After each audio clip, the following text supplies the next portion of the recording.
যে প্রডিউসারটা ছিল উনি আমাকে শুটিং সেটে এসে আমাকে দেখার পর তার পছন্দ হয়ে যায় আমাকে। দেন সে ডিরেক্টরকে বলে যে আমি ওর সাথে একটু টাইম স্পেন্ড করতে চাই। লাইক মিডিয়াতে তো এটাই হয়। যখন ক্লাস 6 পার করে 7 এ উঠি, খুব আসলে লজ্জার একটা কথা, বাট আমার বলতে বাধা নাই। সেটা হচ্ছে যে আমি খুব ছোট বয়সে প্রেমে পড়ি। হ্যাঁ, আমার ফুপা আমাকে বলতেছে যে একটু দোয়া ইউনুস পড়। জড়াই যাচ্ছিল, কেন আমাকে এগুলো বলতেছে, ওয়াই আমাকে এগুলো কেন বলতেছে বারবার। ওকে ফাইন, একটা কাগজে একটা পেপারসের উপরে লিখতেছি যে আমি যদি আজকে মরেও যাই, আমি খুব খুশি।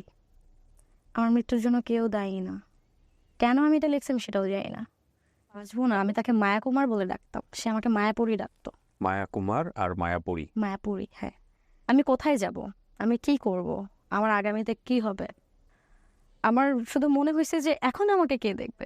জাস্ট 2টা ড্রেস, একটা বোরখা আর একটা হ্যান্ডব্যাগ নিয়ে আমি ঢাকায় আসি এসএসসি পাশের পরে। এসএসসি পাশের পরে। অ্যান্ড আপনি জানেন না আপনি কোথায় যাচ্ছেন, কি করতেছেন? আমি তখন জানি আমার যে বস ছিল উনি আমাকে একটু অ্যাপ্রোচ করে, কিছু না কিছু নিয়ে একটু আমাকে কেউ এই জায়গাটাতে আমাকে কেউ জোর করবে না। বিকজ মিডিয়াতে কেউ কখনো ব্রেড হয় না, আই নো দ্যাট। মিডিয়াটা হচ্ছে তোমার নিজের ব্যক্তিগত ওপিনিয়ন্স। 24 বছর বয়সে এসে আমি একটা জিনিস খুব ভালোভাবে ফিল করছি যে তোমার পাশে যদি কেউ না থাকে, তুমি তোমার জন্য একাই যথেষ্ট। আসসালামু আলাইকুম প্রিয় দর্শক এবং শ্রোতা, আল্লাহ সর্ব অবস্থায় আমাদের সবার মঙ্গল করুন সেই দোয়া এবং শুভকামনা জানিয়ে শুরু করছি লাইফের একটি এপিসোড। যাকে নিয়ে আজকের আমার এই অনুষ্ঠানটি, তিনি আমাকে মেইল করেছিলেন এবং আপনারা নিশ্চয়ই জানেন যে আমাদের এখানে আপনার জীবনের গল্পটা বলতে আসলে আপনাদেরকে মেইল করতে হবে কিংবা আমাদেরকে ফোন করতে হবে। আমাদের ফোন নম্বর হচ্ছে 09639887777। এছাড়া যদি আপনি মেইল করতে চান, মেইল অ্যাড্রেসটি আমাদের ভিডিও কোণে আপনারা দেখতে পাচ্ছেন। তারপরেও আমি আরেকবার মেনশন করে দিচ্ছি মুখে, sharemystory24@gmail.com। ঠিক আছে, আপনারা দেখতে পাচ্ছেন এখানে স্ক্রিনে বড় করে দেওয়া আছে। পজ দিয়ে আপনারা মেইল অ্যাড্রেসটা টুকে নেবেন এবং মেইল করার সর্বোত্তম পদ্ধতি হচ্ছে যে আপনার গল্পের সামারি আমাকে 4 থেকে 5 লাইনে সারাংশটা লিখলেন এবং অবশ্যই আপনার কন্ট্যাক্ট নাম্বারটা দিয়ে দেবেন। মেইল করার পরে একটা জিনিস অবশ্যই খেয়াল রাখবেন, অনেক সময় মাসখানেক অতিবাহিত হয়ে যায়, আমি হয়তো ব্যাক করার সময় পাই না, বাট ডেফিনেটলি আমি প্রথমে আপনাকে কল ব্যাক করবো, বিশেষ করে এই মেইল অ্যাড্রেসে যদি আপনি আমাদেরকে মেইল করেন। এবং তারপর হয়তো আমার অ্যাসিস্ট্যান্ট যিনি আছেন তিনি আপনার সঙ্গে বিস্তারিত কথা বলবেন। সো আমি আর কথা বাড়াচ্ছি না, কে রয়েছে আমার সঙ্গে চলুন একটু জানার চেষ্টা করি। প্রথমে নামটা একটু বলতে হবে। আসসালামু আলাইকুম ভাইয়া। ওয়ালাইকুম আসসালাম। আমার নাম সাদিয়া খাতুন। সাদিয়া খাতুন। সাদিয়া বয়স? আমার বয়স 23। 23। সো সাদিয়ার জন্ম জেলা কোথায়? আমার হোম টাউন পাবনা জেলার ভাঙ্গুড়া থানা। আপনাদের পাবনা তো বিখ্যাত, কেন বলেন আগে এটা? আপনাদের মতো পাগলদেরকে ডিক্লেয়ার করা হয়। আমাদের মতো পাগলদের? সবাই আমরা সবাই পাগল। ওকে, শুরু করি যেখান থেকে আপনার বলতে ইচ্ছে করে, যেভাবে বলতে ইচ্ছে করে। যখন আমি ক্লাস 4 আর 5 এ উঠি, যারা আমাকে বড় করেছে, আসলে আমি তো জানতাম তারাই আমার বাবা মা। আমাকে যারা বড় করেছে সে হচ্ছে আমার মেজো ফুফু আর আমার ফুফা। তো আমি ছোটবেলা থেকে ফুফিকে ফুফি বলেই বড় হয়েছি আর ফুফাকে বাবা বলে বড় হয়েছি। তো আমাকে অ্যাকচুয়ালি তারা কখনোই বাবা মায়ের অভাবটা বুঝতে দেয় নাই। আমি এতটুকু জানতাম যে আমার মা বেঁচে আছে, বাট আমার মা থাকে না আমাদের কাছে। আই মিন আমি এইটাই জেনে বড় হয়েছি আমার মা চলে গেছে। আচ্ছা, চলে গেছে বিষয়টা যখন আমি জানতে পারি, তখন আবার আসলে মায়ের প্রতি টান ওটা তৈরি হয় না। বিকজ বাবা তো চলেই গেছে, বাবা কিন্তু আর চাইলেও আমি পাবো না। বড় হওয়ার সঙ্গে সঙ্গে আমার মা আমাকে দেখতে আসতো মাঝে মধ্যে। আমার এখনো মনে আছে যে আমার মা হচ্ছে দেখতে আসতো, আমাকে বলতো যে লাইক আমি বাসায় নেই, আমাকে লুকিয়ে রাখা হতো। আমার কেন জানি না আমাকে এখনো মনে হয় যে পাশের বাসার একটা বড় আপু আমাকে কোলে করে নিয়ে যেয়ে তাদের বাসায় রেখে দিত, বা যে টাইমটুকুতে আমার মা দেখা করতে আসতো, তো আমার সাথে কখনোই তাকে দেখা করতে দিতে হতো না। তো আমি যখন ক্লাস 4-5 পড়ি, তখন নানু একবার আম্মুর নাম্বারটা আমাকে দিয়ে যায়। তখনও আমি আম্মুর সাথে যোগাযোগ করিনি। ক্লাস 6 আমার মনে আছে আমি আমার ফ্রেন্ডের আম্মুর ফোন থেকে আমি যে নাম্বারটা আমাকে দিয়েছিল আমি ওটাতে কল করি। তো যখন আমি আম্মুর ভয়েসটা শুনতে পারি, আমার না কোনো ফিলিংস কাজ করে নাই, লাইক বিকজ আমি তো বড় হয়েছি একটা ফ্যামিলিতে। তো দেন হচ্ছে আম্মু অনেক কান্না করতো আমার সাথে কথা বলার সময়। ইভেন এটা বারবার বলতো যে আম্মু আমি তোমাকে নিয়ে আসবো, তোমাকে আমি এনে ইংলিশ মিডিয়ামে ভর্তি করে দিব। তো সে তার এই কষ্টের কথাগুলো আমাকে বলতো, আমি জাস্ট নর্মাল র্যান্ডমলি কথা বলতাম। বাট আমার মধ্যে যে একটা আছে না যে মায়ের যে একটা ফিলিংস, আমি ওটা তখন বুঝতে করতেন পারতাম না। হ্যাঁ, তো আমার মা কি করতো, নানা নানুর কাছে আমার জন্য লাইক কসমেটিক্স, ড্রেস অনেক কিছু পাঠিয়ে দিত। তো সেই জিনিসগুলো যখন নানা নানু দেখতে আসতো আমাকে, তখন এটা দিত, বাট ফুফির আমাকে নিতে দিত না সামহাও। তো আমি ছোট থাকতে আমার ফুফি একবার বলেছিল যে হয় তুমি তোমার আম্মুর এগুলো পরবা, না হয় আমি তোমাকে ঈদের ড্রেস কিনে দিব না। মানে আপনি তখন এগুলো বুঝতেন না যে কেন আপনার সঙ্গে এরকম না না, আমি করছে? তখন অ্যাকচুয়ালি বুঝতাম না। তো কাজ আমি তো তাকেই মা জানি, আমি তো বাবা জানি, কিন্তু আমি যখন চারপাশ থেকে সারাউন্ডিং থেকে শুনতাম যে you have a mother, so ওই টাইমটুকুতে আমি জাস্ট ফিল করি যে আমার বাবা বেঁচে নাই, এরা আমার ফুফা ফুফি। বাট আমি কখনো ফুফা ফুফি চিন্তা করতাম না, যেহেতু ফুফিকে ফুফি বলেই ডাকতাম, বাট বাবা ফুফাকে বাবা বলে ডাকতাম। বাসায় কেউ যদি এসে বলতো যে আপনার কয় ছেলে মেয়ে, বলতো 3 ছেলে মেয়ে। আমি ওইটা ওইটা ফিল করে বড় হয়েছি, ওইটা জেনে বড় হয়েছে। কখনো বলতো না যে আমার ভাস্তি হয়, আমার ভাইয়ের মেয়ে আমি মানুষ করি, এটা কখনো বলতো না, বলতো যে আমার মেয়ে। যখন ক্লাস 6 পার করে 7-এ উঠি, খুব আসলে লজ্জার একটা কথা, বাট আমার বলতে বাধা নাই, সেটা হচ্ছে যে আমি খুব ছোট বয়সে প্রেমে পড়ি। আমাকে আমার বাবা, আই মিন আমার ফুফা জেনে আমাকে ড্যাম লাভ করতো। আই মিন সে বাসায় আসলে আমাকে এত মানে এত প্রাইভেটে দিত। সে বাসায় আসলে মা বলে ডাকতো, মা দরজা খুলো, মা গেটটা খুলো। তো আমি দৌড়ায় যেতাম। বাবা যদি বাসায় কিছু নিয়েও আসতো, এটা এনে আগে আমার হাতে দিত। তো ফুফিকে ভয় পেতাম আমি অনেক। তো বাবাকে আমি ওই দিন আমার মনের অনেক কিছু বলি। কোনো কারণে না বাবার সাথে ফুফির একটু আর্গুমেন্ট হয়, আই ডোন্ট নো ওয়াই। তো তখন হচ্ছে একটু রাগ করে বাবা সন্ধ্যার নামাজ পড়ে বের হয়ে যায়। একটা জিনিস একটু খেয়াল রাখবেন, এই বাবা মানে কিন্তু ওর ফুপা, মানে ফুপার সাথে ফুপির আর্গুমেন্ট। কারণ ওর বাবা, আপনার বাবা তো আসলে ছোটবেলাতেই বোধহয় আমার বাবা আসলে আমাকে 7 মাস পেটে রেখে মারা গিয়েছে। এটা আপনি ওই সময় জেনে গেছেন অলরেডি, এটা আমি কারণ ক্লাস 7 এর গল্প যখন আপনি জি, জি, আছেন। জি, তখন আমি আমি জানি। তো আমার পাশের বাসায় আমার একটা দাদু ছিল, আই মিন আমার দাদুর ফুফাতো ভাই। তো দাদু দাদি কিছুদিন আগেই তার আগেই মারা গিয়েছে। তো বাসায় ফুফি একা, আই মিন দাদু দাদির যে মেয়ে আমার ফুফি হয় সম্পর্কে। তো বাসায় একা, তো আমি কিছুদিন ফুফির কাছে যে ঘুমাচ্ছিলাম। হুম, তো ফুফি আমাকে অলরেডি এই পাশ থেকে ডাকলে এই বাসা থেকে শোনা যেত, মানে আমার বাসা থেকে ডাকলে শোনা যেত, তার বাসা থেকে ডাকলে আমাকে শোনা যেত। তো আমি বলতাম, ফুফি বলতেছে সাদিয়া আসবা কখন, ঘুমাবা না আন্টি? তখন বললাম যে হ্যাঁ আন্টি, আমি খাবার টাবার খেয়ে দেন পড়া শেষ করে আমি চলে আসবো। তো বাবা আসছে, বাবা আসার পর না কেমন ধরে একটু চুপচাপ। আমি তখন মানে আমি যে সারাদিন কিন্তু বাবার সাথে আমি আমার লাইফের ফার্স্ট আমি আমার বাবার সাথে ওই একটা দিন পাইছিলাম স্পেন্ড করার মতো, মানে বাবা মেয়ের একটা পার্সোনাল টাইম স্পেন্ড করার মতো আমি পাইছিলাম।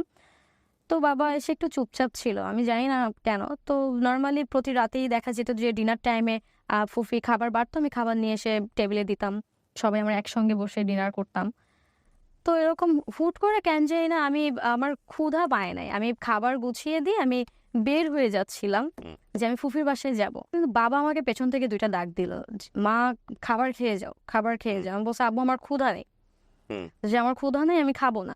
তারপর না কেন জানি না আমাকে বারবার ডাকলো যে আমার ক্ষুধা নাই আমি খাবো না।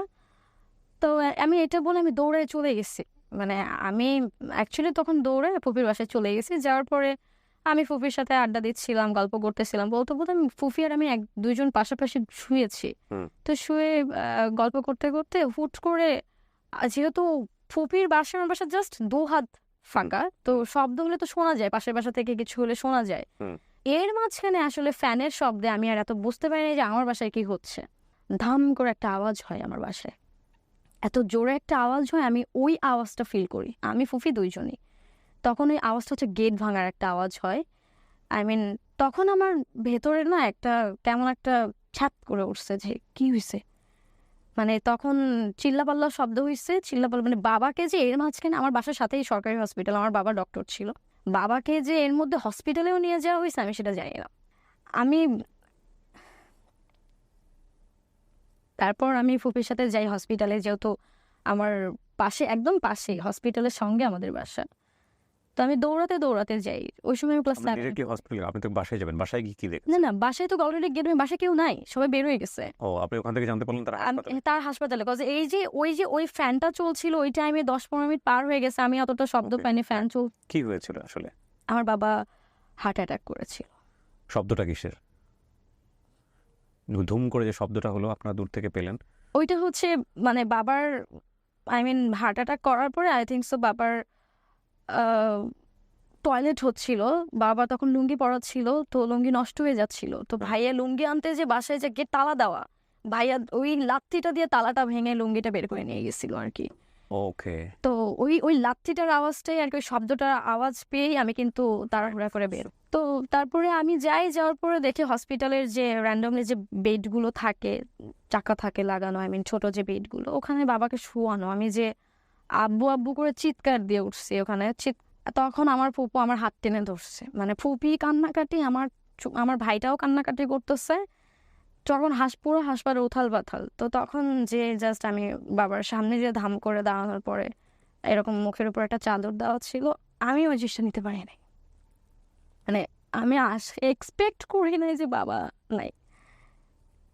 তো আমি অনেক তখন ছোট ছিলাম, তো আমি আমার ফুফাতো ভাই তো আমরা দুজন আপন ভাই বোনের মতো বড় হয়েছি। আমার কিন্তু বড় ভাই আছে, যেটা আমার বড় ভাইটা বড় ফুফির কাছে থাকতো, কিন্তু ওর সাথে আমার এত অ্যাট্রাকশন কাজ করতো না, যেটা আমার ফুফাতো ভাইয়ের সাথে হতো। কারণ আমরা একই প্লেটে খেয়ে বড় হয়েছি, একসাথে বড় হয়েছি, এক ক্লাস উপর পিস ছিল। আমার ভাই জাস্ট 2টা ঈদে ঢাকা থেকে পাবনাতে যেত। ওই টাইমে আমরা দুইজন বারবার সেন্সার ছিলাম। তো বাবা মারা যাওয়াটা না আমি নিতে পারি নাই কোনোভাবেই। মানে হাউ ইজ ইট পসিবল? আমি মানে পুরা সারাটা দিন আমি বাবার সাথে টাইম স্পেন্ড করছি। বাবা মানে আমার হাতে লাস্ট খাবার খেয়েই কিন্তু বাবা চলে যায়। আমি আসলে বাবা মারা যাওয়ার আগে আমার লাইফের ফার্স্ট আমি একটা সম্পর্কে জড়াই বা আপনি তখন ক্লাস 7 এই? তখন আমি ক্লাস 7-এ আমার একজন আত্মীয়র সঙ্গে কোনো একটা ঈদে আমি তাকে দেখার পরে সামহাও আমি তাকে এত ডিপলি ফিল করি, লাইক কেন জানি না তার প্রতি আমার অনেক মায়া কাজ করতো। যে মানে কেনই মায়া কাজ করছিল আমি জানি না। তার সাথে আমার ফার্স্ট দেখা হয়, ইভেন সেও আমাকে বড় হয়ে ফার্স্ট দেখে। আমার কাজিন ছিল। তো আমি তাকে আগে ভালোবাসছি, সে তখনও আমাকে ভালোবাসেনি। উনি আমার 5 বছরের বড় বড় আর ছিল। 4 বছরের বড় ছিল। ওকে। আমার কাছে একটা নাম্বার ছিল, যে নাম্বারে আমি অনেক ট্রাই করছি তাকে খোঁজার, কিন্তু আমি তাকে পাইনি। তো হুট করে একদিন আমার মাথায় কাজ করলো যে এই নাম্বারটা আরো একজনের কাছে আছে, তার নাম্বার। তো আমি তার থেকে কালেক্ট করি সেই নাম্বারটা। কালেক্ট করার পরে আসলে সে যেভাবে ছটফট করে কথা বলছে আমি এটা আশা করিনি। যে আমি যেমনটা ছটফট করছি, সেও যে একইভাবে আমার সাথে কথা বলার জন্য ছটফট করছে আমি সেটা জানতাম না। ওকে। আমি কিন্তু তখন ফুফির ফোন লুকিয়ে লুকিয়ে নিয়ে কথা বলতাম। বাট সে ওই দিন থেকে আমাকে এমন ট্রিট করেছে, আমার তাকে কখনো মনে হয় যে this is my new relationship, this is my first relationship. আমার এমনটা ফিল হয় নাই। আমাদের সম্পর্ক চলছিল, তো এর মাঝখানে বাবা মারা গেল। তো বাবা মারা যাওয়ার পরে আমার ফুফিরা 1 মাস পরে হজে চলে যায়। তো একদিন রাত্রেবেলা সামহাও আমি অনেক টেনশন করছিলাম। আমি ঘুমের মধ্যে রাত 1টা বাজে অনেক বাজেভাবে চিৎকার করে উঠি, অনেক জোরে চিৎকার করে উঠি। আর এই চিৎকার করার পরে আমার মাথা ব্যথা, আমার মাথা পেইন শুরু হয়ে যায়। তখন আমার পাশের বাসায় ফুফি ছিল, যে পাশে বাসায় মামা মামি ছিল, তারা দৌড়ায় আসে, কি হয়েছে কি হয়েছে। তো এরকম আমার কোনোভাবেই আমার মাথা ব্যথা কমে না। আমাকে যে মেডিকেলে নিয়েও যাওয়া হয়, আমার পাশে যেহেতু হসপিটাল, মেডিকেলে নিয়ে যাওয়া হয়। তো সেখানে ডক্টর আমাকে দেখার পরে বলছে যে এই এই ট্রিটমেন্টটা আমাদের হসপিটালে নেই, ওনাকে পাবনা সদর হসপিটাল আর রাজশাহীতে নিয়ে যেতে হবে, বিকজ এই ট্রিটমেন্ট আমাদের এখানে নেই। আমাকে অলরেডি 2-3টা ঘুমের ইনজেকশন দিয়ে দেয়, কিন্তু তারপরে কোনোভাবেই আমার ইমপ্রুভ হচ্ছিল না। আমি ওই রাতটাতে আমার প্রচুর বাম সাইডে মাথা যন্ত্রণা, যেটা চিৎকারের মতো অ্যাকচুয়ালি একটা পেইন ছিল। আমার আপন যে বড় ভাই আল্লাহ কি, ও কিন্তু বড় ফুফির কাছে বড় হয়েছে, আমি আমার মেজো ফুফির কাছে বড় হয়েছি। জি। তো ওই টাইমে যখন দেখলাম আমি সিক, সে দৌড়ে আসছে। আসার পরে আমার ভাই আমাকে সঙ্গে করে ঢাকায় নিয়ে আসে। আমি যেহেতু পাবনাতে থেকেছি, আমাকে সঙ্গে করে ঢাকায় নিয়ে এসে আমাকে ডক্টর দেখায়। ডক্টর বলে যে আমার মাইনর স্ট্রোক হয়েছে। ও, ক্লাস 7 থাকা অবস্থায়? ক্লাস 8-এ তখন আমি। আমার বড় ফুফা আমাকে সাইকোলজিস্টের কাছে নিয়ে যায়। তো উনি জানতে চায় what's your problem actually, what happen to you. তো আমি তখন একটা কথাই বলতাম যে আমার খুব কষ্ট হয় আমার বাবা মায়ের জন্য। আমার ছোটবেলা থেকে আমি বড় হয়েছি সবাইকে হারাতে হারাতে বড় হয়েছি। আমি একটার পর একটা মরা লাশ দেখে বড় হয়েছি। তো ওই টাইমে আমার যে রিলেশনটা যার সাথে ছিল, সামহাও কোনো একটা কারণে তার সাথে আমার একটু মিসআন্ডারস্ট্যান্ডিং হয়। ঢাকা থেকে ভাঙ্গুড়াতে, আই মিন পাবনাতে যখন ব্যাক করি, আমার ফুফিরা কিন্তু হজে থেকে আসে। আর যেদিন হজ থেকে আসে তার পরের দিন আমার লাইফ পুরো মোড় ঘুরে যায়। আমি জানি না আসলে ওই টাইমে কেন তাদের মুখটা গম্ভীর ছিল, বাট তার ঠিক 2-3 ঘন্টা পরেই আমার ভাইয়া একটা কথা বলে ওঠে। আমার দাদু দাদি আমার ভাইয়ার কাজিন, তারা সবাই ছিল যে এই বাসায় 3 জনের বেশি 3.5 জনও থাকবে না। হুম। আই মিন 3 জন হচ্ছে আমার ফুফি, ফুফির 2 ছেলে। আর আমি তো মেয়ে ছিলাম। তো আমাকে দিত 4 জন। বাট ভাইয়া একটা কথা বলে ওঠে যে এই বাসায় 3 জনের বেশি 3.5 জনও থাকবে না। তো এই কথাটা শোনার পরে আমি মানে তখনও বুঝতে পারিনি যে তখন কি আপনার ফ্যামিলিতে আপনাদের এই অ্যাফেয়ার্স এর কথা জানে? সবাই জানে বিষয়টা? তখন অ্যাফেয়ার্স এর কথা মানে আপনাকে এতটা হঠাৎ করে অপছন্দ এতটা- বোঝার কারণটা কি? না, তখন এতটাও জানতো না। বাট আমি অ্যাকচুয়ালি জানতাম না যে কেন এই কথা বলছে। হুম। তো ফুফি এসে তার পরের দিন শ্বশুরবাড়িতে চলে গেছে, আমি বাসায় একা। তো ভাইয়া আসছে জামা কাপড় নিতে হয়তো বা এসে আমাকে বলছে তুমি এখানে কি করো? আমি বলছি যে কি করি মানে? তুমি এখন বাসা থেকে যাও নাই? আমি কোথায় যাব? তুমি জানো তুমি কোথায় যাবা? এই বাসাতে 3 জন এসে 3.5 জনও থাকতে পারবে না। ফুফি পরের দিন আবার চলে আসছে, আসার পরে আমি ফুফিকে বললাম যে আন্টি ভাইয়া আমাকে এই কথা বলছে। আমার ফুফি আমাকে বলে যে দেখো, আমার মাথার উপরে গার্জিয়ান নাই, আমার ছেলেরা এখন আমার সব। আমি বললাম ফুফি কয়েকদিন পরে, আমি তখন ক্লাস 8-এ, কয়েকদিন পরে আমার জিএসসি পরীক্ষার আগে যে টেস্ট পরীক্ষা হয়, কয়েকদিন পর আমার পরীক্ষা শুরু, আমি কিভাবে পরীক্ষা দেবো? তো ফুফি বলতেছে তুমি ছোট ফুফির কাছে চলে যাও। আই মিন আমাদের থানার পাশের যে থানাটা, সেখানেই আমার ফুফি, ছোট ফুফি থাকে। তো বলছে যে তুমি ছোট ফুফির কাছে চলে যাও। আমি বললাম যে ছোট ফুফির থেকে ওখান থেকে এসে প্রতিদিন পরীক্ষা দেওয়া তো আমার জন্য কষ্ট হয়ে যাবে। তখন আমার ফুফি আমাকে বলতেছে যে ফুফু তোমার রক্তের ফুফু না? আমাকে এটা বলছে। তখন আমি না লাইফের প্রথম আমার ফুফিকে বলছে আপনিও তো আমার রক্তের ফুফি, আপনি কেন চলে যেতে বলছেন? সো ইন দ্য মিনটাইম আপনার আপন মায়ের সাথে কি আপনার সম্পর্ক ছিল? নো। একেবারেই ফুল অফ। তখন তো হ্যাঁ ফুল অফ। কোথায় আছে, কিভাবে আছে আপনি আমি জানেন? জানি না, বা আমার আম্মু ওরকম যায় না। আমার মা ও আচ্ছা, বাবা মারা যায় যেদিন, আই মিন আমার ফুফা মারা যায় যেদিন, সেদিন আমি আম্মুকে ফোন দিয়ে বলছিলাম যে ফুফা মারা গেছে। ওইটাই জাস্ট। মা ইন্টারেস্ট দেখায়নি আপনার ব্যাপারে যে তুমি আসো আমার কাছে চলে ওইটা আসো? তো সবসময় বলে, কিন্তু ওই দিনটাতে মারা যাওয়া, ওই দিনটাতে তখন একটু আম্মু মন খারাপ হয়েছে, একটু কষ্ট পাইছে, তো আমাকে ওইভাবেই রাখছে। তো বলছে যে তুমি আমার কাছে আসবা কবে? তুমি আমার কাছে চলে আসছো। সো আপনার তো অপশন ছিল তখন। তো অপশন ছিল তখন, বাট আমি তখন মানে আপনি মেনে নিতে পারছেন না মেনে বিষয়টা। নিতে পারছি না। আমার সামনে পরীক্ষা, আমি তো পড়ালেখা করছি, আমি স্টুডেন্ট হিসেবে খারাপও ছিলাম না মোটামুটি। তো আমাকে চলে যাওয়াটা দেখে আমাকে আমার বাসার পাশে আন্টিরা অনেকবার আটকানোর ট্রাই করছে, তুমি আমার বাসায় থাকো, আমার কাছে আসো, আন্টিরা আক্রমণে নিয়ে যাও। আর আমি কারোর কথা শুনি নাই। আমি বাসা থেকে বের হয়ে যাই। বের হয়ে যাওয়ার সময় আমি তখন জানি না আমি কোথায় যাব। মনে পড়ে যে পাশের এলাকা হচ্ছে আমার ছোট দাদু থাকে, ছোট দাদুর বাসা, আমি ছোট দাদুর কাছে চলে যাই। ছোট দাদুর ওখান থেকে আমার স্কুল খুবই কাছে ছিল, জাস্ট 5 মিনিটস লাগতো।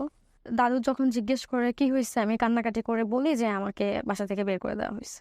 দাদুর রুম থেকে আমি বড় চাচুর বাসার রুমে চলে গেলাম। ওখানে থেকে আমি আমার জিএসসি পরীক্ষার টেস্ট পরীক্ষাগুলো দিই। ওখানে যেহেতু আমার ওই যে মেডিসিনগুলো কিন্তু কন্টিনিউয়াসলি আমার চলে, ওখান থেকে আমি জিএসসি ফাইনাল এক্সাম দিলাম। ফাইনাল এক্সাম দেওয়ার শেষ তো 1.5 মাসের ছুটি হলো আমার ঢাকা, আমার বড় ফুফির বাসায় আমি তখন চলে আসলাম। তো তখন আমার মাথায় আসে যে আমার মায়ের সাথে যোগাযোগের বিষয়টা। ওই সময়টাতে কিন্তু আমার যার সাথে সম্পর্ক ছিল তার সাথে কিন্তু যোগাযোগ অফ ছিল, জাস্ট বিকজ অফ তার সাথে আমার একটু মনোমালিন্য হয়েছিল। এরকম একটা অফ যে সে আমার লাইফ থেকে হয়তো চলেই গেছে, লাইক এরকম একটা অফ ছিল। তো ওই দিন রাতে আম্মুর সাথে কথা বলি 3 ঘন্টা। তারপরে পরের দিন 16 ডিসেম্বর চলে। সকালবেলা আম্মুকে ফোন দিয়েছিলাম, আমি যেহেতু লুকিয়ে লুকিয়ে কথা বলছি। আম্মু আমাকে জাস্ট বলছে যে মামুনি আমি তোমাকে এক ঘন্টা পরে বাসায় যেয়ে কল দিচ্ছি। র্যান্ডমলি সারাটা দিন আমি যেমন রুটিন তেমন করার পরে সন্ধ্যার পরে আমাকে জোরে ডাকছে, ডাকার পরে বলছে ফোন দে। ফোনটা ঠাস করে নিয়ে নিয়েছে আমার থেকে। কি হয়েছে আমি কিছুই জানি না। তো আমার সামনে একটা হুট করে ফোন আসছে। আম্মুরা বাইরে চলে গেছে, যাওয়ার পরে কথা বলতেছে, কথা বলে টলে আসার পরে বলতেছে যে কালকে তোর আম্মুর সাথে কথা বলছিলি, কি কথা বলছিলি? বাট এই যে আমার মা কিন্তু ওই টাইমে আমার বড় ফুফাকে ফোন দিয়ে হাউমাউ করে কান্না করছে যে আমি আমার মেয়েটাকে আমার কাছে 7টা দিন রাখতে চাই। আমার মেয়েটাকে তো আমি কখনো কাছে থেকে দেখি নাই, বড় হয়েছে, তো রাখতে চাই। কিন্তু আমার ফুফা আমার ভাই দুজনেই না করে দেয়। তো পরে সকালবেলা আমাকে ভোরবেলা ডাকা হয়েছে। আমাকে প্রতিদিন রাত্রেবেলা আমি 10টা বাজে ঘুরে যেতাম, সকাল 8টা উঠতাম। ভোর 6টা বাজে ফুফি আমাকে ডেকে উঠেছে, বলতেছে যে তোমরা বাড়ি যাও, দাদুর একটু শরীর খারাপ, তোমার ফুফার সাথে বাড়িতে যাও। আমি খুব খুশি, আমার দাদুর বাড়িতে সরিষার ফুল হয় প্রতি বছর, আমি 4 বছর দেখি না, আমি যাব। আমি আমার একটা কার্টুনের ব্যাগ ছিল, ব্যাগের মধ্যে ইচ্ছা মতো জামা কাপড় তুলছে, ওষুধ তুলছে। ফুফি বলতেছে এতদিন তো থাকবা না, একটা জামা নিয়ে যাও জাস্ট। আমি কিন্তু জানি আমি আমার দাদুকে দেখতে যাচ্ছি। তো গেলাম, যাওয়ার পরে আমার আমার যে ছোট চাচার বাসায় আমি থেকেছি, থেকে পরীক্ষা দিয়েছি, সেখানেই আমরা ফার্স্ট গিয়েছি। ছোট চাচার শাশুড়ি, আমার সম্পর্কে নানি হয় যিনি, উনি আমাকে হুট করে বলতেছে যে আমাকে কে জানি বললো যে সাদিয়ার মা মারা গেছে, তোর নাকি মা মারা গেছে। আমি বললাম, কি আলাই বালাই কথা বল, আমার আম্মুর সাথে আমি কালকে রাতে কথা বলছি, আমি এটা বলছি। আমি কিন্তু তখন আমার সেন্সে কাজ করে নাই যে আমি আম্মুর সাথে কালকে কথা বলছি, নানু আম্মুর কিছু হয় না বলে। তাহলে কার কথা বা বললো, আমি তো মানে সে তো বয়স্ক মানুষ, সে এতটা গুরুত্ব দেয়নি, বাট আমাকে কিন্তু এটা বলে ফেলছে সে। বাট আমি তখন বলছি যে নানু আমার আম্মুর সাথে আমার কালকে আগের দিন কথা হয়েছে 3 ঘন্টা। তখন বলছে তাহলে মনে হয় কার কথা বা শুনলাম। ওকে ফাইন, আমি কোনো রকম রাতটা পার করলাম। আমি তো খুব এক্সাইটেড যে আমার দাদা বাড়িতে যাবো, কারণ আমার দাদা বাড়ি ছিল আমার লাইফে একটা, আমার প্রাণ ছিল।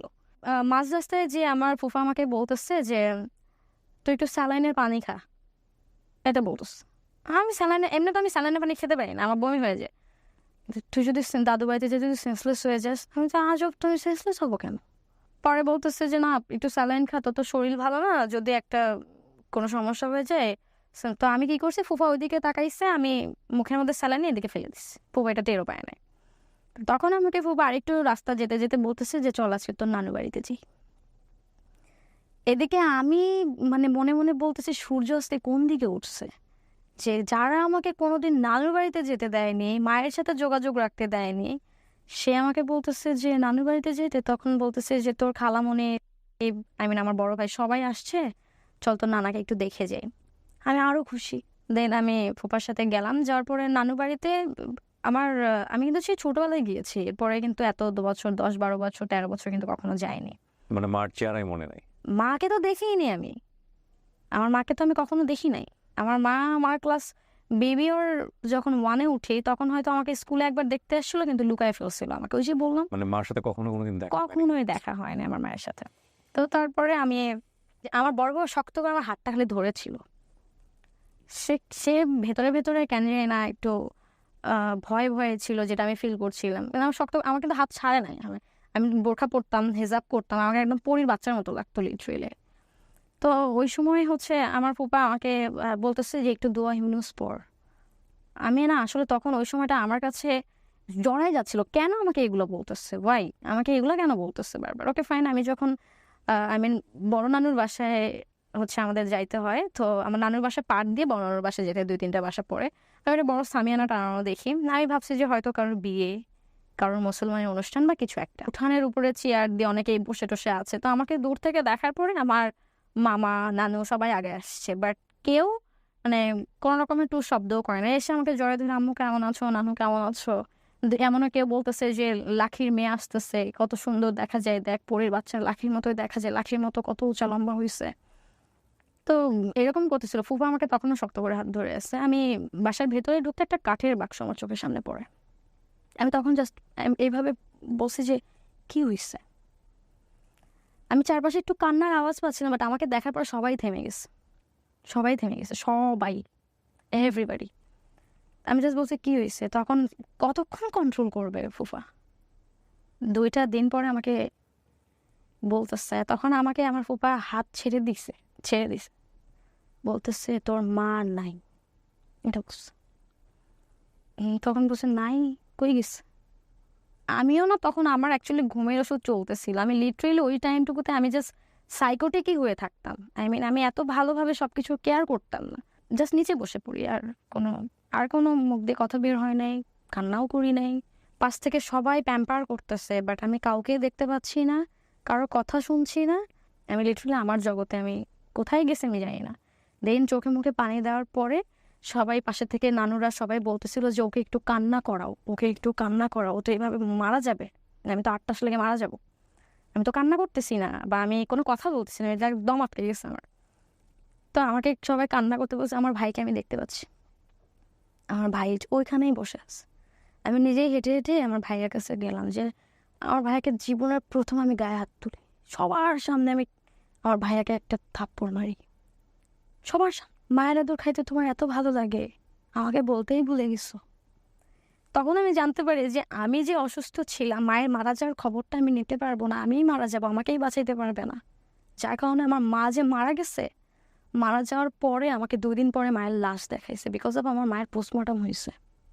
পোস্টমর্টম এক্স্যাক্টলি, কেন? বিকজ অফ আমার মা ছিল ছিল উনি ফার্স্ট অনেক ভালো ছিল, যেটা আমি জানতাম। বিয়ের 4-5 বছর পরে উনি ডুবে যায়। তারপর আমার মাকে অনেক যেভাবে টর্চার করতো, আমার মা যেটা আর্নিং করতো সেটা নিয়ে নিত। আমার সো অ্যাকচুয়ালি আপনার মা সুইসাইড করে? না, আমার মা সুইসাইড করে, তাহলে আমার মাকে postmortem মেরে কেন? ফেলা হয়। উনি আমার মাকে মেরে ঝুলিয়ে রেখে যায়, যেটা আমি কিন্তু তখনও জানতাম না। মা যে মারা গেছে কিভাবে আমি জানতাম না। আমি মায়ের কাছে যে আমার লাইফের প্রথম আমার মায়ের মুখ দেখলাম। That's the point. ওরা মা কীভাবে মারা গেছে, that is not the point. Point actually ওর মায়ের মুখ জীবনে প্রথম দেখেছে, এবং সেটা হচ্ছে এই অবস্থায়। আমি বহুবার বলেছি জীবন নাটকের চেয়ে অনেক অনেক বেশি নাটকীয়। আমার তখন মায়ের মুখটা দেখার পরে আমার জাস্ট বারবার ফুপির মুখটা ভেসে উঠছিল আমার সামনে। মাকে অনেক ডাকলাম, আমাকে অজু করালো আমার নানু, অজু করে আমি, নানু বললো যে মাকে ছুঁয়ে দেখো, আম্মুকে ডাকো। আমি আম্মুকে আমার মা এত সুন্দর ছিল, মানে মনে হচ্ছিল যে পার্লার থেকে আম্মুকে সাজায় নিয়ে আসা হয়েছে। বাট তখন আমি জানতাম না আম্মু কিভাবে মারা গিয়েছে। বাট কপালের এখানে একটা দাগ ছিল, রক্তের দাগ ছিল, এখানে একটু দাগ ছিল, এখানে একটু দাগ ছিল। কিন্তু এত সুইট চেহারা, আমার কাছে মনে হচ্ছিল যে আমি আমার আছে না যে চকলেটের মতো, লাইক এরকম। আমি মাকে ছুঁইলাম, ডাকলাম অনেকবার, আম্মু সারা শব্দ দেয় নাই। ফার্স্ট অফ অল আমি কিন্তু আমার ফুপা, আই মিন আমার বাবার মৃত্যুটা মেনে নিতে পারি নাই, যেটার জন্য আমার লাইফে আমি অসুস্থটা হই। তারপর মা মারা যাওয়ার পর আমি পুরো পাথর হয়ে যাই। মানে আমাকে যদি দুটো মারাও হইতো আমি ব্যথা পাইতাম না ওই টাইমটুকুতে। তো তারপরে আমরা ঢাকায় ব্যাক করি, ব্যাক করার পরে আমার ঘুমের ওষুধ চলে অনেক ভারী ভারী। তো আমার মা মারা যাওয়ার ঠিক 2 দিন পরে আমি ফুপার বাসাতে আমি ভুলে 2টা মেডিসিন একসাথে খাই। আমি খেয়াল করি নাই, খাওয়ার পরে খুব বাজে রিয়াকশন হয় আমার, যেটা হচ্ছে আমার হাত পা পুরো ভার হয়ে যায়। তো ওই টাইমে আমি বেডের উপরে বসে ভাইয়ার কম্পিউটারের ডেস্ক থেকে আমি একটা ব্লেড নিয়ে আমার নখ কাটছিলাম। ওইটা দুপুরবেলা ছিল, তো আমি নখ কাটছিলাম। আমি কিন্তু র্যান্ডমলি মানে খাওয়া দাওয়া করে, বাট 2টা মেডিসিন যে একসাথে আমি ঘুমের ওষুধে 2টা খেয়ে ফেলছি আমি এটা খেয়াল করি নাই। তো আমার হাত পা ভার হয়ে যায়, সামহাও আমার ব্লেড দিয়ে আমি এভাবে হাত চুলকাতে চুলকাতে আমি জোরে করে একটা দাগ দিই। আমার হাত, আমার এখনো হাতের কাটার দাগ আছে এখানে। ওহো, অনেক। তো এই দাগটা ফার্স্টের দাগ ছিল, যেটা আমি কোনো ফিল পাই নাই। ওই টাইমে আমার ব্লাড দেখতে এত ভালো লাগছিল, আমি ইচ্ছা করে না এগুলো এগুলো দিচ্ছিলাম, ক্র্যাশ করছিলাম এখানে ব্লেড দিয়ে। আমি না কোনো ব্যথা পাচ্ছিলাম, যেহেতু আমার পুরো শরীর ছেড়ে দিছে, না ব্যথা পাচ্ছিলাম, বাট আমার ব্লাড দেখতে ভালো লাগছিল তখন।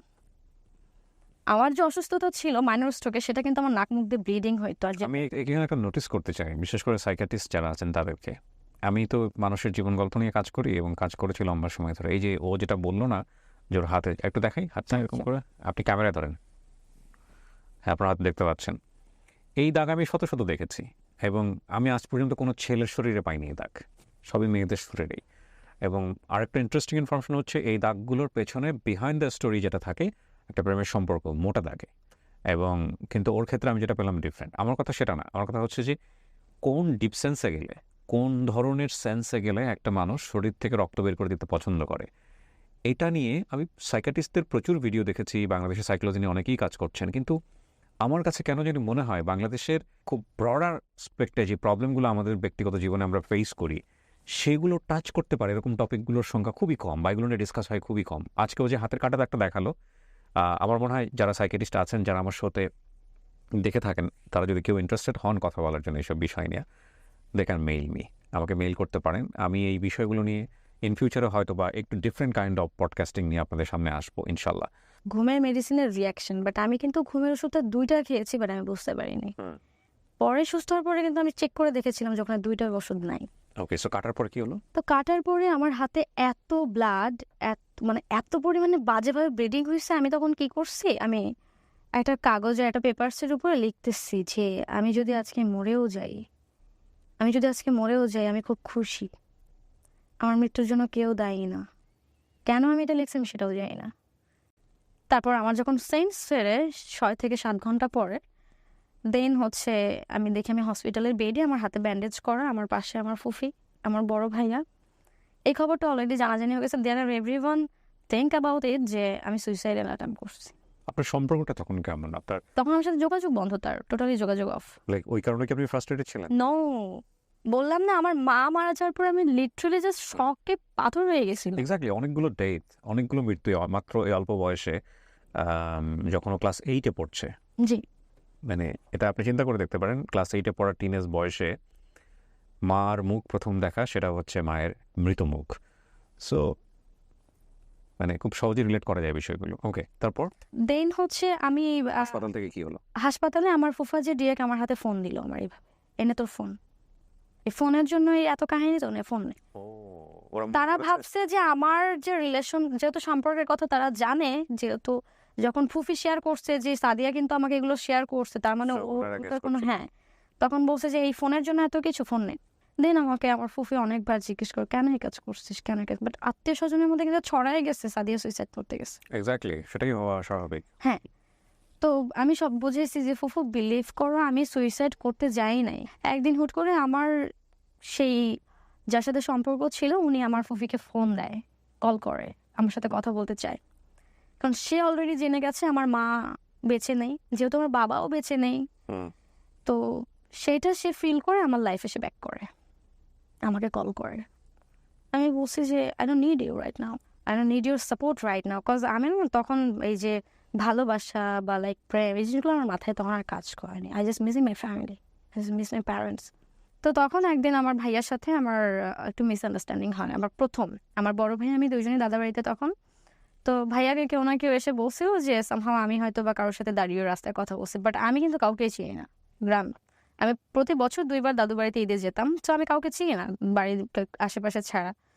তো আমার ভাইয়া না কারো একজনের সাথে রাগারাগি করে এসে আই থিঙ্ক সো ওই রাগটা আমার উপরে ঝাড়ে। আমার ভাই লাইফের ফার্স্ট আমাকে এত বাজেভাবে মারে, এত বাজেভাবে আঘাত করে, মানে যে আঘাতটা আমি সহ্য করতে পারি নাই। আমার জায়গায় জায়গায় রক্তের দাগ, কাটা দাগ, কপাল ফেটে, মাথা ফেটে যাওয়া।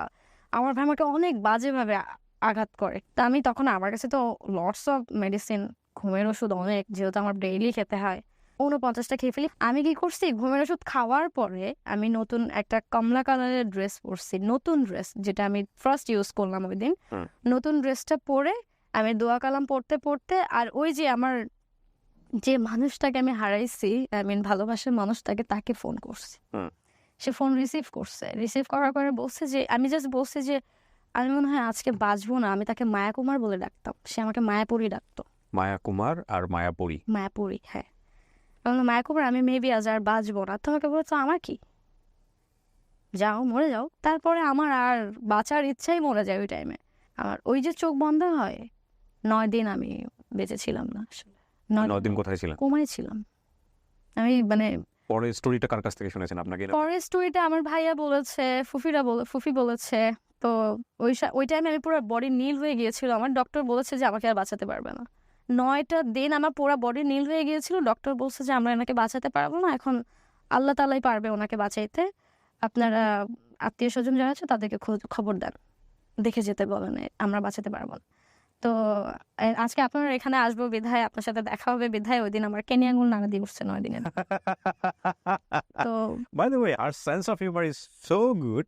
এটা হয়তো অনেকটা আপনারা দেখতে পাবেন না, ভিডিওতে অনেক কিছু এডিট করে ফেলতে হয়েছে। ওকে, বাই দ্য ওয়ে, হ্যাঁ, সো প্লিজ। আমার কেনি আঙুল নাড়া দিয়ে উঠে আমি বেঁচে যাই। আমি তখন তো ডক্টর আশ্চর্য হয়ে যায়, বাট আমার উপরে তখন আমার ফুপির আরো রাগ। তখন আমার ভাইয়াকে অ্যাটলাস বলেই ফেলে যে ওকে বিষ খেয়ে মেরে ফেললি না কেন, মরতে গেছে কেন, মরতে গেল কেন। সব আমার উপর রাগ স্বাভাবিক, কারণ আমি নামাজ কালাম পড়ে বড় হয়েছি। একটা মজার বিষয় হচ্ছে যে এই আচরণগুলো সাধারণত যারা করেন তারা অনেক বেশি সিম্প্যাথি পাওয়ার জন্য করেন। অনেক বেশি মানুষ তাদেরকে ইমোশনালি অ্যাটাচ হোক, ভালোবাসার দিক বুঝুক, এটার জন্য করেন। কিন্তু আসলে যারা রাগী মানুষ, এসব জিনিস দেখে রাগে, তারা কিন্তু এসব দেখে আসলেই সিম্প্যাথাইজ হয় না, না, তারা আরো বেশি রেগে যায়। আরো বেশি। হ্যাঁ, এই তো হচ্ছে আমি বিষয়। সুস্থ হয়ে যাওয়ার পর কিন্তু আমাকে কেউ দেখতে আসে না। আমার জাস্ট বড় ভাইয়া আসে, মানে ঢাকা থেকে বড় ভাইয়া যায়, যাওয়ার পরে ভাইয়া তখন মাথায় হাত রেখে একটা কথাই বলে যে লাইফ ইজ সো টাফ, কেবলমাত্র শুরু, এখনো অনেক দূর যেতে হবে তোমাকে। True. আমার বড় ফুফু আমাকে একটা কথা বলেছিল যে সাদিয়া তুই তো লাইফ থেকে মায়া কাটিয়ে ফেল, এই মায়া তোর জীবনটা ধ্বংস করে দেবে। ইটস ডেফিনেটলি ট্রু যে ওই মায়া আমার জীবনটা ধ্বংস করে দিছিল ওই টাইমে। তো দেন আমি এসএসসি পরীক্ষা, যেহেতু আমি বড় হয়েছি কিন্তু আমার নিজের বাসায় ফুফির কাছে। তো সেখানে আমি না থেকে আমি আসলে হোস্টেলে যেতে হয় আমাকে। আমাকে হোস্টেলে যেয়ে আমার হোস্টেল খরচ চালাইছিলাম আমি তখন ১ম আমার লাইফের ফার্স্ট ইনকাম আমি টিউশনি করাই তখন। তখন আমি এসএসসি পরীক্ষার আগে? এসএসসি পরীক্ষার আগে আমি তখন আল্লাহ দিলে একটু সুস্থ ভালো মানে সুস্থ ছিলাম বাট মাথা ব্যথাটা ছিল। মানে হোস্টেলে আপনাকে যেতে হলো কেন? কারণ আপনি কোথাও আসলে কমফোর্ট ফিল করছিলেন না। না, আমি নিজে থেকে আর কোথাও যাই নাই। অ্যান্ড দেন কিভাবে চলবো তখন থিঙ্ক করলাম যে আমি যে সাবজেক্টগুলো ভালো জানি আমি সেই টিউশনি সাবজেক্টগুলো করাবো। টিউশনি করাতে পারি। ওকে, ফাইন। তো আমি ৬টা বাচ্চাকে টিউশনি করতাম। মান্থলি আমার ৩,০০০ প্লাস আমার কাছে আসতো। ৩,০০০ প্লাস ওই সময়ে। ৳৩,০০০ দিয়ে আমার সুন্দর চলে যেত। আমার হোস্টেল খরচ হোস্টেল অনেক খরচ সহ? কম ছিল। ৳১,৮০০ টোটাল ছিল। ওকে। খাওয়া সহকারে সবকিছু মিলে ৳১,৮০০ ছিল। জাস্ট সিট ভাড়া ছিল হচ্ছে আপনার ৳৭০০ দেন বাকি ঢাকাতে? নো, পাবনাতে। পাবনাতে? যে ওকে। তখন আমাকে আমার ফ্রেন্ডরা বলতো যে, "তোর নিজের বাসা এখানে। তোর বাসা থাকলে তুই হোস্টেলে কেন থাকিস?" আমি বলছি, "this is my opinion. It's my choice." Hmm. তো হোয়াট এভার ইট ইজ আমি এতটা গুরুত্ব দিতাম না, এভয়েড করে যেতাম বিষয়গুলো। আমি কোথায় যাব? আমি কি করব? আমার আগামীতে কি হবে? আমার জীবনটা ঘুরে যায়। তখন ওই সময়টাতে আমার আমার শুধু মনে হইছে যে এখন আমাকে কে দেখবে? এখন কে দেখবে আমাকে? তবে এসএসসি পরীক্ষা দিতে পেরেছিলাম আমার বড় ভাইয়ের জন্য। আই মিন আমার ফ্যামিলির আমার বড় ফুফাতো ভাইয়ের জন্য। বিকজ অফ ভাইয়া আমাকে রেজিস্ট্রেশনের টাকা পাঠিয়েছিল। যার কারণে আমি এসএসসি পরীক্ষাটা দিতে পারি। যেহেতু ছোটবেলায় স্কাউটিং করতাম আমি, তো আমার স্কাউটের একটা বড় ভাই ছিল। বাট ওই সময় তার সাথে আমার ফ্রেন্ডশিপ ছিল, একটা গুড বন্ডিং ছিল। তো ঢাকায় থাকতো। তো তার সাথে আমার যোগাযোগ হওয়ার পরে সে আমাকে ঢাকায় বলে যে, "তুই চলে আয়। তুই চলে আয়।" আমি স্কাউটিংয়ে অনেক ভালো ছিলাম। গার্লস গাইড কমান্ডার ছিলাম রাজশাহী বিভাগে। তো তখন আমি চলে আসি ঢাকাতে। আসার পরে ও একটা হেলথ ল্যাবে জব করতো। তো ওর সাথে যে ওর সিনিয়র বা ওর সমবয়সী যারা কলিগরা ছিল, তো সেই আপুর একটা বাসায় মানে আমার হেলথ ল্যাবের পাশে তখন মিরপুর শেওড়াপাড়াতে, সেই আপুর বাসায় আমাকে সে উঠায় দেয়।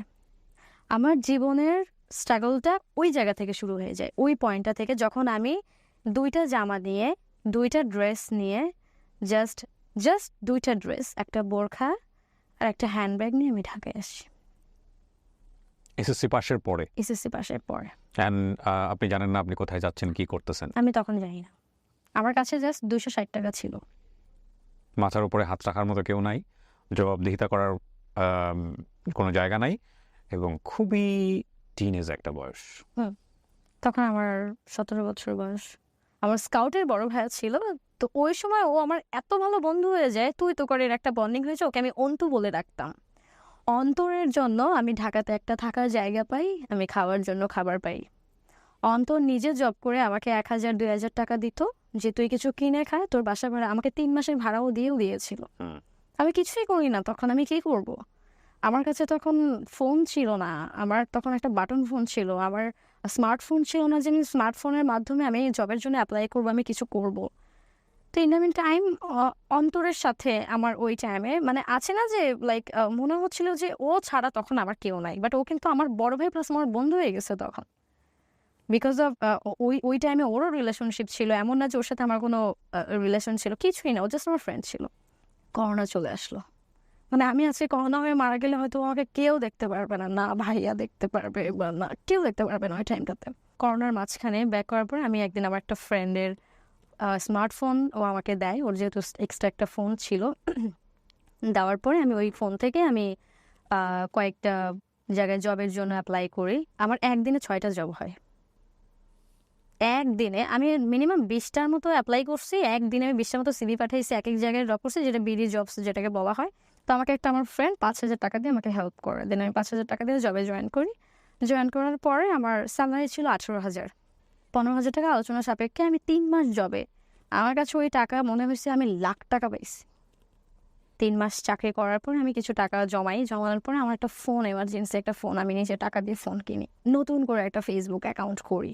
আমার লাইফে আমি একটা মানুষকে না ভুলতে পেরে কোনোদিন কোনো রিলেশনে যেতে পারিনি।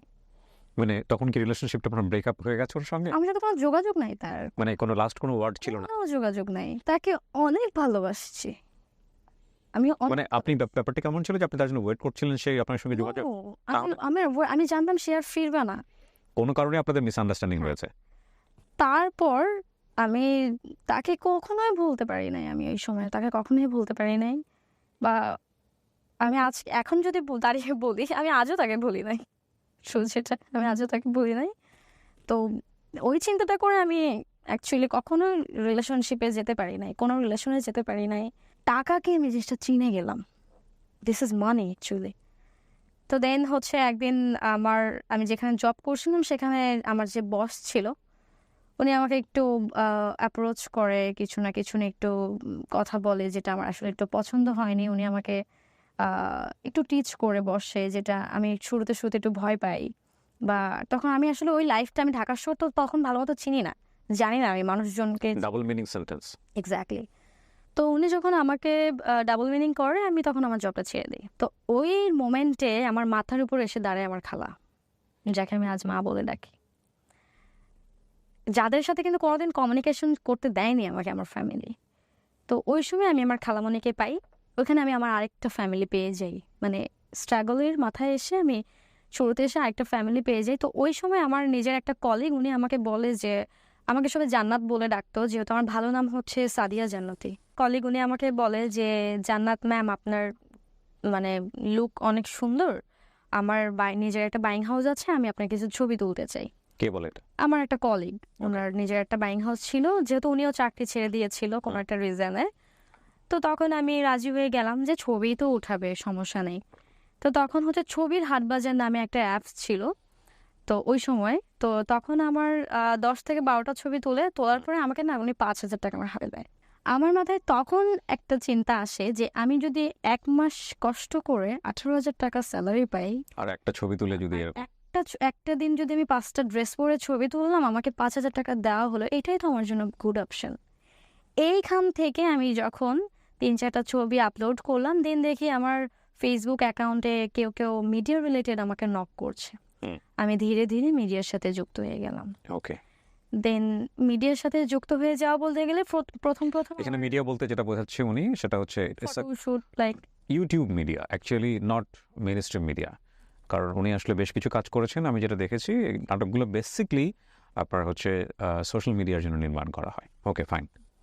বাট ফটোশুটের জায়গাটাতে আমি কখনোই, মানে আমাকে কেউ কোনো ইঙ্গিত করেনি, কেউ কোনো ডাবল মিনিং করেনি, কেউ কোনো বাজে কথা বলেনি। তো অ্যাট লাস্ট আমার 4-5টা কাজ হয়ে যাওয়ার পরে আমাকে একজন মিউজিক ভিডিওর জন্য আমাকে নক করে। তো তখন ফার্স্ট গান হচ্ছে আসিফ আকবর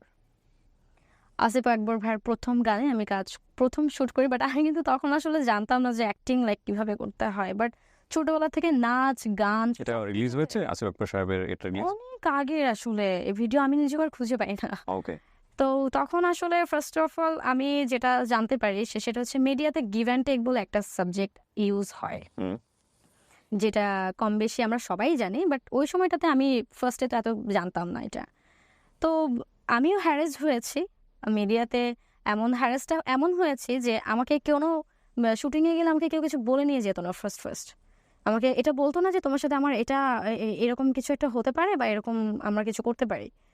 তো আমি শুটিংয়ে যাওয়ার পরে একদিন আমি হ্যারাসমেন্ট শিকার হই। আর যে হ্যারাসমেন্টের শিকারটা আমার জন্য মানে এতটা ব্যাড ইফেক্ট ছিল, যেটার জন্য আমি শুটিং সেট থেকে বের হয়ে আসছিলাম। আমার লাইফের ফার্স্ট কজ আমার একটা কথা আমার মাথায় ছিল যে আমার কাছে মনে হয়েছে যে আমি ঠিক, সব ঠিক, আমাকে কেউ এই জায়গাটাতে আমাকে কেউ জোর করবে না। বিকজ মিডিয়াতে কেউ কখনো রেট হয় না, আই নো দ্যাট। মিডিয়াটা হচ্ছে তোমার নিজের ব্যক্তিগত ওপিনিয়ন্স। আমি যখন জানলাম যে আমার যদি নিজের ইচ্ছা থাকে 2টা টাকা বেশি ইনকাম করার, আমার যদি লোভটা থাকে, আমি তার সাথে যেতে পারি, হোয়াট এভার ইট ইজ, এটা আমার ইচ্ছা, ব্যক্তিগত ইচ্ছা। আমার যদি মনে হয় যে না, আমি সারাদিন শুধু কাজ করব, কাজ করার সময় যার সময় পেমেন্ট নিয়ে যাব, এটা করতে পারি। তো আমি কিন্তু অলরেডি হ্যারাস হয়েছি, তারপর আমি বের হয়ে গেছি। হ্যারাসটা কোথায় হয়েছে, যে ডিরেক্টর ছিল উনি অ্যাকচুয়ালি আমাকে কোনো অফার করেনি, উনি কোনো বাজে অফার করেনি, কিছুই না। বাট যে প্রডিউসারটা ছিল উনি আমাকে শুটিং সেটে এসে আমাকে দেখার পর তার পছন্দ হয়ে যায় আমাকে। দেন সে ডিরেক্টরকে বলে যে আমি ওর সাথে একটু টাইম স্পেন্ড করতে চাই। লাইক মিডিয়াতে তো এটাই হয়, রাইট? মিডিয়াতে এরকমটাই হয়ে আসে, অনেকেই হয়তো বা কেউ বলে বাট কেউ বলে না। সো আমার জায়গাতে আমি এরকম একটা হ্যারাসমেন্টের শিকার হই। বাট আমি তখন আসলেও এই জায়গাটা এতটা ভালো, তখন আমি প্রফেশনাল না, আমি জাস্ট ফার্স্ট মানে নিউ ফেস। সো তখন আমি শুটিং সেট থেকে বের হয়ে যাওয়ার পরে আমার পেমেন্ট ছিল 5,000 টাকা তখন, ওই সময়ে 4-5টা কাজের পরে। দেন হচ্ছে আমাকে ভাইয়া নিজেই 2,000 টাকা বিকাশে পাঠিয়ে দেয়, যেহেতু আমাকে শুটিংয়ে নিয়ে আসা হয়েছে, আমি এখান থেকে বের হয়ে গেছি। ওই দিন রাত্রেবেলা শুটিং শেষ করে যে ভাইয়া আমাকে নিজে বলে যে আপু মিডিয়াটা হচ্ছে এটা এটা। ওনার কথা মাথায় রেখে আমি গত 4 বছর মিডিয়াতে কাজ করছি, আর যে কথাটার জন্য আমি মিডিয়াতে সুন্দরভাবে কাজ করতে পারছি, কোনো বাজে অফার থেকে শুরু করে এভরিথিং আমি সুন্দর করে মেনটেন করে কাজ করতে পারছি। তো আমি যখন অ্যাক্টিং করতে, আমি মিউজিক ভিডিও কাজ করতে করতে হঠাৎ করে আমার নাটকের অফার আসে। তো আমার অ্যাক্টিংয়ের প্রতি একটু আলাদা একটা ফ্যাসিনেশন ছিল। তো তখন আমি অ্যাক্টিংয়ে ঢুকে যাই। অ্যাক্টিংয়ে ঢুকে যাওয়ার পর থেকে আমার মিউজিক ভিডিওর দিকে আর তাকাতে হয়নি। তখন আমাকে আর পেছন ঘুরে তাকাতে হয় নাই। তখন আমি মোটামুটি সপ্তাহে 3 দিন 4 দিন ইনকাম করছি। তখন আমি অ্যাকচুয়ালি টাকা কখনোই গুছাইতাম না। আমার না নিজস্ব কোনো ব্যাংক ব্যালেন্স ছিল, না পার্সোনালি কোনো ব্যাংক ব্যালেন্স ছিল। আমি কখনোই কিছু করতাম না। আমি জাস্ট খরচ করতাম। তারপরে আমি যে আমার যে স্ট্রাগলিং যে লাইফটা, আই মিন আমার যে আপুর সাথে শেয়ারে থাকতাম, সেখান থেকে আমি সাবলেট নিলাম। সাবলেট মানে এক রুমে আমি রুম নিলাম। কিছু ফার্নিচার করলাম, মানে একটা বেড করলাম, একটা লেখাপড়ার কি অবস্থা তখন? আমি লেখাপড়া তখন কন্টিনিউয়াসলি করছি। ওকে, মানে লেখাপড়ার পাশাপাশি হচ্ছে হ্যাঁ, এই ধরনের করোনার সময় তো 1 বছর এমনি তো আমাদের সবার ইয়ারলস হয়ে গেছে। Right. তো তারপরে আমার যে মিডিয়া যে আমি যে ইনকাম করছি সেটা দিয়ে আমি কলেজে ভর্তি হই। কলেজে ভর্তি হওয়ার পরে আমি আর্টস সাবজেক্টটা নিয়ে যেতাম, আমি কিন্তু সায়েন্স পড়ে আসছি। রাইট, মানে ওর যেটা হয়েছে যে নিজের পয়সা ইনকাম করে নিজে পড়াশোনা করছে, নিজের খরচ নিজে চালাচ্ছে এবং ভবিষ্যৎটা নিজের হাতে গড়ার চেষ্টা করছে। রাইট।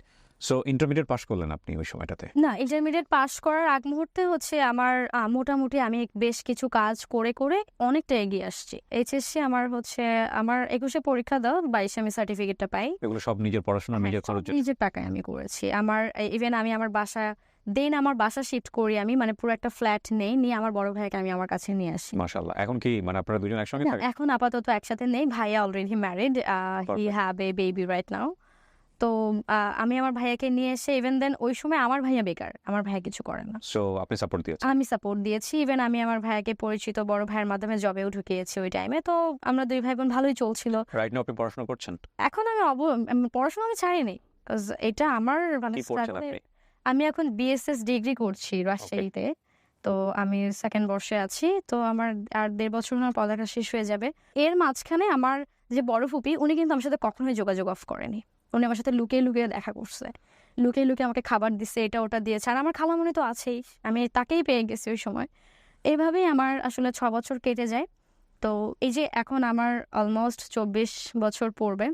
অলমোস্ট 24 পড়বে। তো এই 24 বছর বয়সে এসে আমি একটা জিনিস খুব ভালোভাবে ফিল করছি যে তোমার পাশে যদি কেউ না থাকে, তুমি তোমার জন্য একাই যথেষ্ট। আমার সাহস ছিল, আমি আজকে এতদূর আসতে পেরেছি। পারফেক্ট।